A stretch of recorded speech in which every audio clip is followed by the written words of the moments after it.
Hai semuanya, di kesempatan kali ini aku bakal mentutorialkan bagaimana cara grafting flat ataupun grafting datar pada tanaman adenium. Di video sebelumnya aku juga sudah mentutorialkan bagaimana cara grafting V.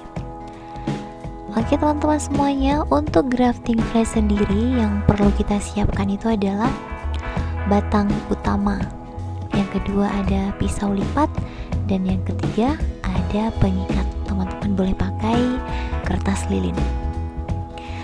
Nah, ini dia untuk tahap awal. Yang pertama kita potong datar batang utamanya.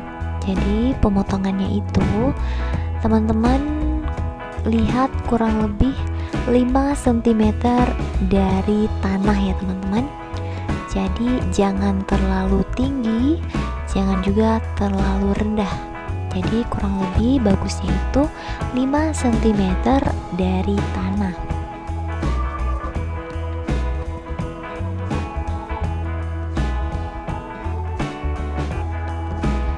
Nah teman-teman, ini untuk batangnya, ini batang hasil dari stek ya teman-teman. Jadi yang sedang saya potong itu batang hasil dari biji. Jadi perbedaannya, batang dari biji punya bonggol besar, akan tetapi untuk batang dari hasil stek itu ramping. Nah, ini dia untuk entres yang bakal kita ambil untuk semua potongan tadi. Nah, di sini untuk teman-teman pemula aku saranin pemotongan entresnya itu kurang lebih 2 cm. Jangan kurang dari 2 cm, karena kalau misalkan 1 cm seperti ini, jadi peluang gagalnya itu lebih tinggi kalau untuk teman-teman yang baru belajar. Akan tetapi untuk supaya berhasilnya tinggi, teman-teman harus memotong kurang lebih 2 cm. Teman-teman di sini harus lihat ada bakal tunas. Nah, jadi di titik-titik kecil inilah nanti yang bakal keluar tunas barunya teman-teman. Jadi hati-hati juga dalam melakukan pemotongan. Jangan sampai teman-teman melakukan pemotongan pas di bakal cabang ataupun bakal tunas. Nah, teman-teman harus melihat, harus membolak-balikan entres. Jangan sampai bakal tunas baru nanti terkena potongan pisau lipatnya.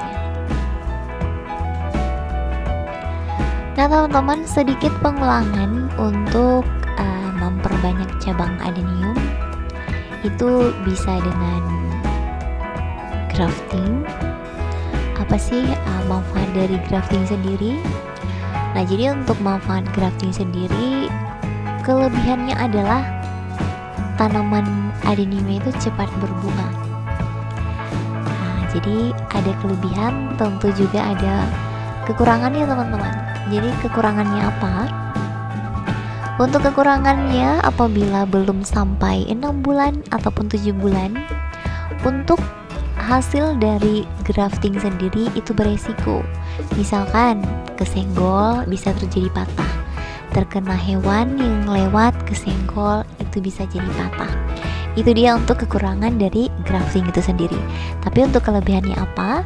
Kelebihannya itu adalah cepat berbunga. Nah, jadi untuk grafting V dan grafting flat sendiri juga ada kelebihannya masing-masing teman-teman. Untuk grafting flat yang sedang kita lakukan ini, dia menggunakan entres sedikit, kurang lebih 1 cm, 2 cm untuk teman-teman pemula.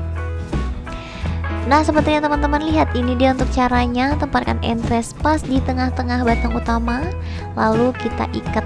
Cara pengikatannya teman-teman bisa melihat video, harus pelan-pelan. Nah, saya sendiri di sini kurang pandai dalam melakukan pengikatan teman-teman. Terkadang masih sangat kejepit. Terkadang tangan kiri apa kanan ini saya sering kejepit teman-teman. Oke, untuk beberapa kali litan saja, lalu kita potong dan kita ikat. Nah, di sini Kak, apakah perlu kita menyungkup? Kalau misalkan untuk adenium Kalau untuk tindakan grafting flat sendiri, aku tidak pernah melakukan penyungkupan. Alhamdulillah, dalam jangka waktu 2 minggu, paling lama itu 3 minggu, itu mereka sudah mengeluarkan tunas. Tapi kalau misalkan untuk grafting V, itu aku saranin buat teman-teman semuanya wajib melakukan sungkup, karena kalau misalkan di grafting V itu, kalau kita tidak melakukan penyungkupan, dia itu bisa membuat entrestnya itu laju. Oke, pohon yang satu sudah selesai. Kita lanjutkan untuk pohon kedua. Jadi di video ini aku bakal punya beberapa pot untuk teman-teman bisa menyaksikan bagaimana cara grafting flat itu dengan benar. Potong batang utamanya, terus kita letakkan entres pas di tengah-tengah, kurang lebih seperti ini. Ini tanpa lem ya teman-teman.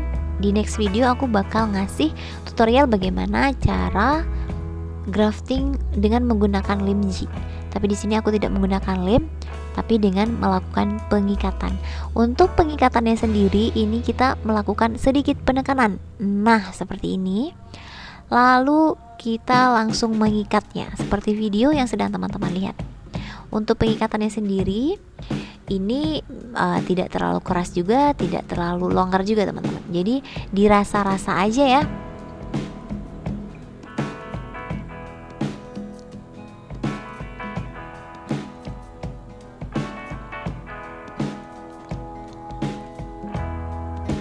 Nah teman-teman, mungkin teman-teman ini sambil kita melakukan grafting, aku bakal sedikit sharing-sharing aja kejadian-kejadian yang pernah saya alamin ketika saya melakukan grafting, baik itu dalam kegagalan maupun dalam keberhasilan.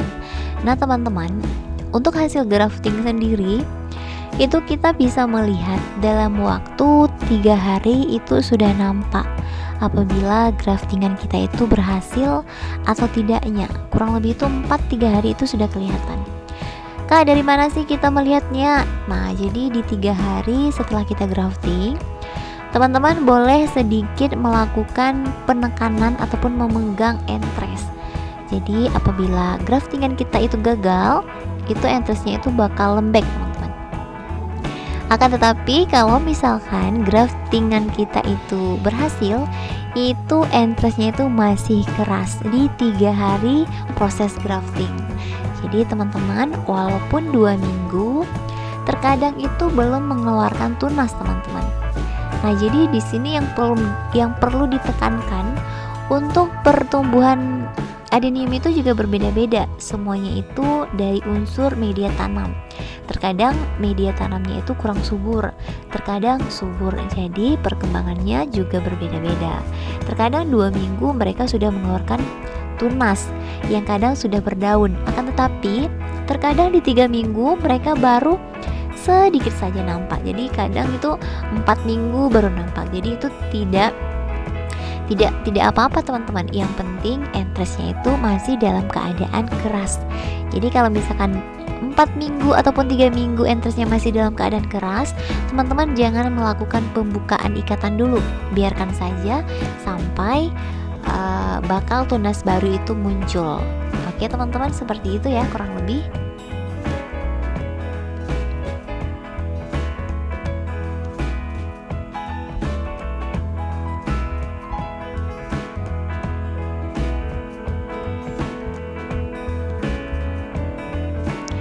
Nah teman-teman, jadi untuk ini berdasarkan pengalaman aku ya teman-teman.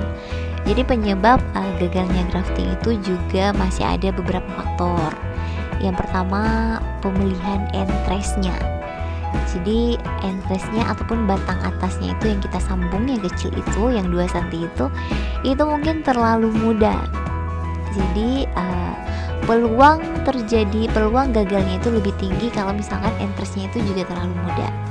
So buat teman-teman yang memang masih belajar, pilihlah entres yang jangan terlalu tua, jangan juga terlalu muda. Jadi nanti teman-teman bisa melihatnya ya.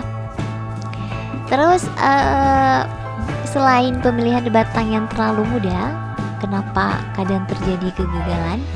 Yaitu pada saat kita mengikat. Nah, jadi pada saat kita mengikat itu jangan terlalu keras juga.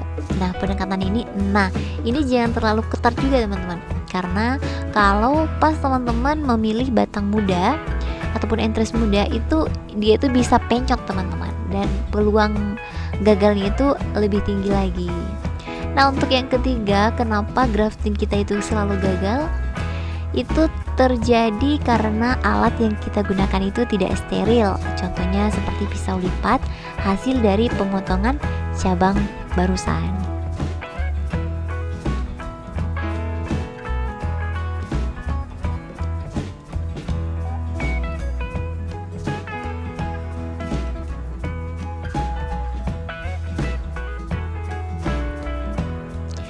Nah teman-teman, jadi untuk keseluruhannya, kalau misalkan teman-teman pengen grafting kita ini berhasil, teman-teman